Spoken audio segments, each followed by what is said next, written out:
কোনো রকম চালের গুঁড়ো, চাল বাটা, আটা, ময়দা, সুজি ছাড়াই একদম নরম তুলতুলে ক্ষীরের পুলি পিঠে তৈরি করুন।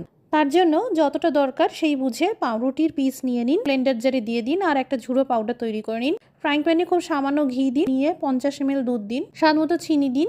চিনি দুধের সাথে মিশে গেলে দিয়ে দিন পাউরুটির এই ঝুড়ো পাউডার। আরও দুধের দরকার পড়তে পারে, তাই আবারও 50 ml দুধ দিন।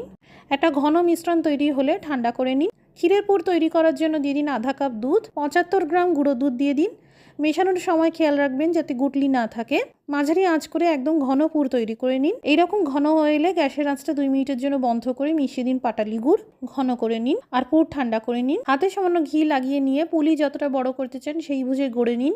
বাটি বানিয়ে পুর ভরে দিন আর চারধারটা এইভাবে চেপে চেপে সমান করে দিন। প্যানে দিয়ে দিন 500 ml দুধ। দুধ বেশ অনেকটা ঘন হয়ে এলে গুড় মেশান।